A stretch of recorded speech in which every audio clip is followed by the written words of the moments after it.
What's up, y'all? I am Chris Hayes 508. We got a special guest today. Please introduce yourself, tell us your name, where you're from, and what you got going on.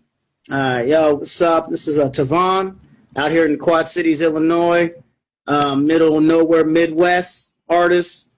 Basically, just on the show today, interview talking about my new joint Flyers as well as my music, what I got going on, and I'll let you guys find out some stuff about me as well. Man, we do definitely got a few things to talk about. I was just checking out the flies, man. You got bars. I like that beat, man. Real lyrical. So, guys, make sure to check him out. I'm going to put his name down below. But before we get started, I want to officially welcome you to On the Spot.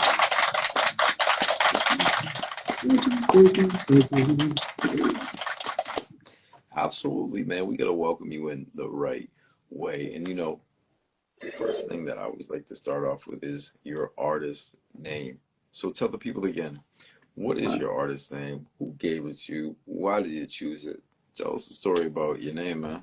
Okay, the name has recently been changed for I would say pretty much 15 years. Actually more than that, 20 years, I carried the name Vaughn. Before that, I used to play basketball with a lot of friends of mine, so I was always a little yo, what up, shorty, because I was the shortest kid on the block, but I had a little heart to try to hoop with them. And Vaughn was more so I didn't want to use my real name Tavon, which is Tivon. So I shortened it because I was a big art student as well in school, and my favorite artist was Vincent Van Gogh. So that's where Vaughn came from. Now, when I got older and I kind of walked away from music, my kids like this guy named King Vaughn, and I heard about it. I have friends in Chicago who told me of him, so I knew about this. So when I got back into music the past 2 years, I didn't want to carry that name anymore because I knew it didn't have the significance to really identify me. So I was like, my name. I've always been told it's unique, so why not just do that? I took the I out of my name and just said put apostrophe Tvon, Tavon, basically sounding it out. Yeah, I like that's dope, man. Actually, that is a unique name. I don't think I've heard that name before.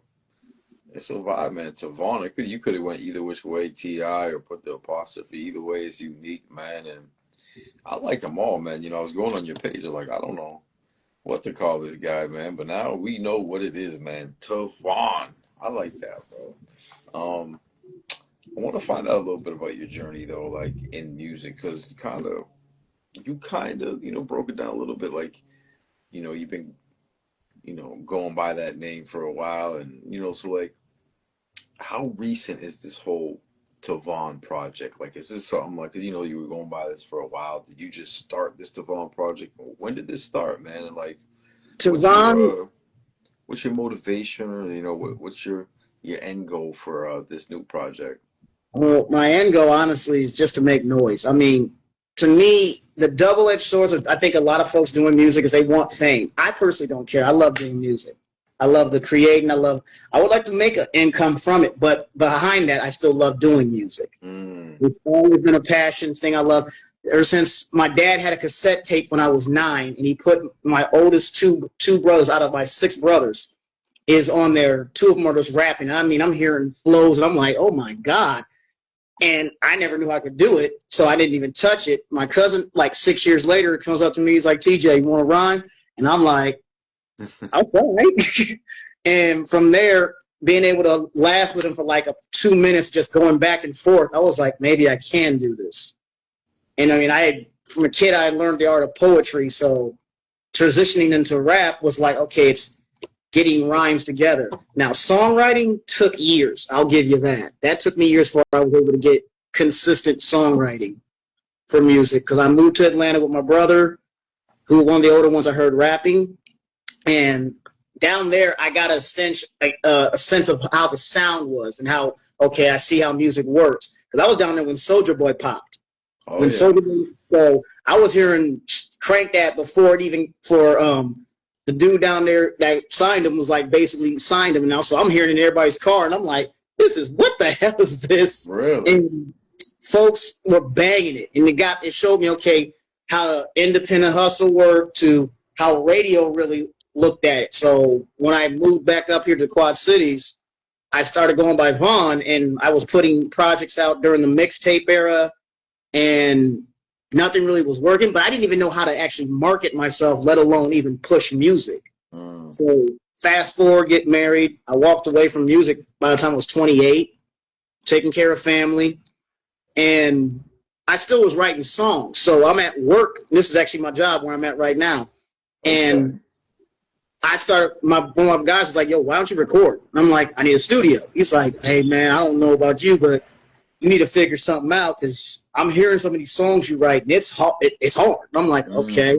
So I'm looking on the phone like, okay, is there a way to record on the phone? Wait, because my wife's against me doing music. She honestly doesn't want me doing it, but I still was doing it either way, and found BandLab and started messing with it and got back into the groove of things because a lot of my recordings now are done at home because me and my wife were able to sort things out. But a lot of my stuff where I started was written on this phone, recorded on this phone, and I had to learn the mix and master on the phone. So, and it's been a trying time over these years of trying to do it. Like I'm still figuring out tweaks of it right now. Wow. That's a journey, man. I think this is dope hearing your family on cassette tapes now. I mean, look how far technologies came. And yeah, Soulja Boy, that's definitely was a whole era. And he's definitely, you know, one of the OGs. One of it's crazy because he was so young at that time, but now he's like an OG, bro. So it's cool that, you know, when you're back in the game, man, sometimes there's a lot of people watching who can relate to that. You know, I know I can relate to that. We all might take a break or have to handle life and things like that, man. But now you're back doing what you love, and you know it's always been your passion, man. It seems like you've learned a lot in this game, man. Just like you said, just learning the mixing, learning the this, learning that, you know. So I have a question for you. Maybe you can give some advice to an upcoming artist, man, or somebody that is younger trying to learn, man. What's one piece of advice you would give to an upcoming artist, or something you wish you knew when you started? The biggest advice I probably would give somebody is it's okay to fail. Like, I'm a perfectionist, so when I'm writing songs, I remember being down there with my brother, and it was like, write a song, and I would take forever, like 3-5 days, because this line wasn't perfect, this wasn't perfect.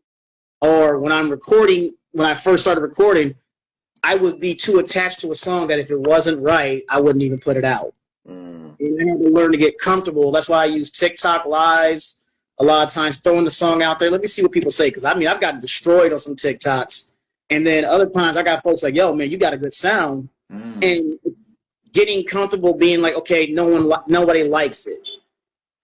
Because that's probably the biggest thing. A lot of artists, they want their stuff as soon as they put it out, everybody accept it.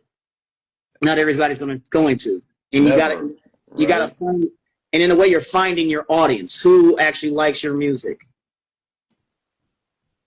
Wow, man, that's a good one. That's a great way to put it, bro. Like, not everyone's gonna like your music no matter what. You just gotta put it out there, you know. I love that. But we gotta give a nice, man. My boy Tavon, man. I like that, man. I like how you put that. That is so true, and I can hold back a lot of artists, especially younger ones. Now you're just comfortable, you're confident. I mean, you put in the work, and we've been talking a lot about your music, and I want to kind of switch gears a little bit. I want to find out a little bit more about you. All right, man. So outside of all the music, I know you mentioned, you know, the family and, you know, the music, but outside of that, what are some things you're into? Like, what do you do on the weekend? What do you do for fun? Do you have any hobbies? Do you collect things? I mean, just give us a little idea what kind of makes you outside of all this. Oh man, like besides doing music, me and my brother, we talk, me and my youngest brother, because we stay and connect with each other. We actually talk about writing scripts, doing like shows and everything else. Like we have an idea for a show, almost like what Snowfall and Power was. But the idea still goes back to like the 90s, but then it's something that is like not over top violence.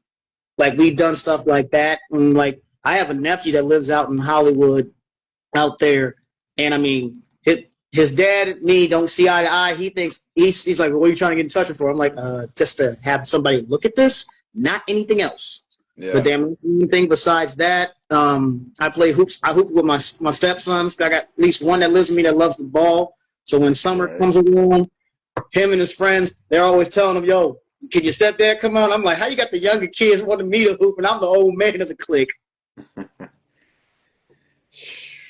Man, I've talked to a few people recently.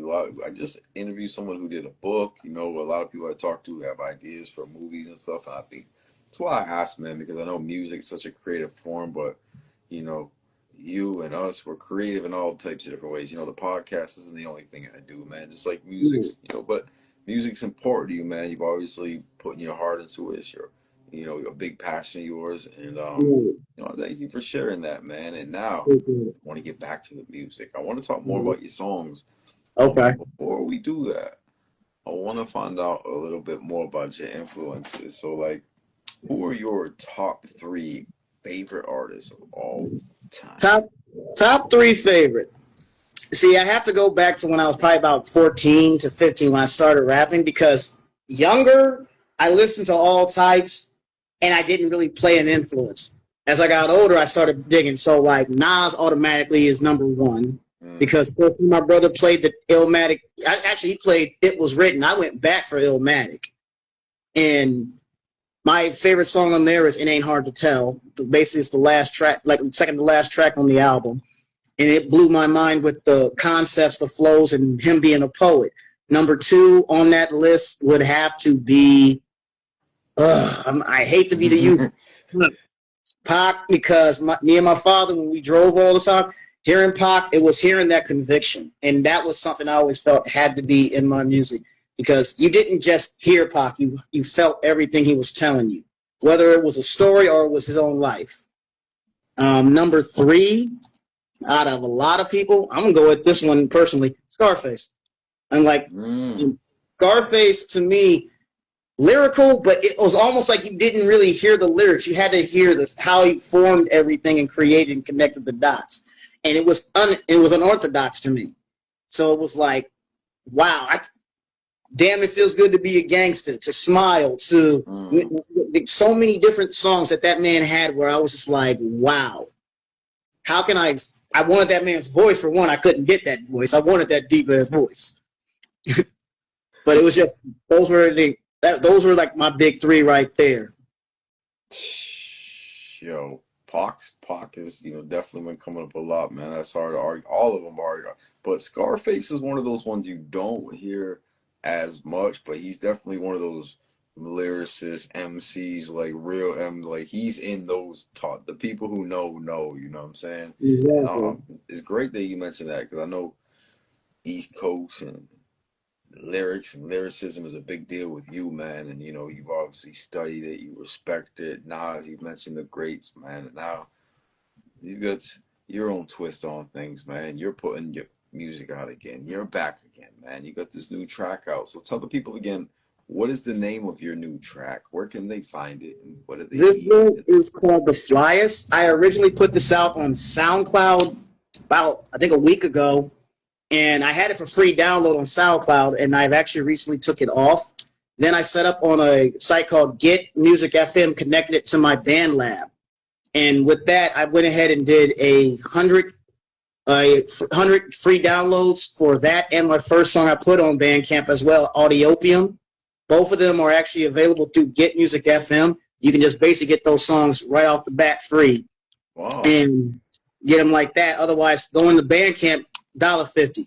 It fosters for like independent artists a lot more of a welcoming environment than we're critiquing your music and making you feel like crap and you having to go through that tough time. Besides that, Five Stacks on TikTok, Gumbo, these are like award-winning producers who have their own lives, and I go in there and I steal advice from them when they're talking about stuff to other artists, as well as when I put my music out. I mean, those are like the folks I can think of right off the top of my head, because a lot of them, and I mean, pretty much thanks to you also, like doing this and pushing this out. Because I mean, it's a lot of this. I think the hardest part I've been having with this is trying to learn to make content. That's probably the most difficult thing I'm doing, and I'm learning it on the fly, like I'm doing, like mixing and mastering.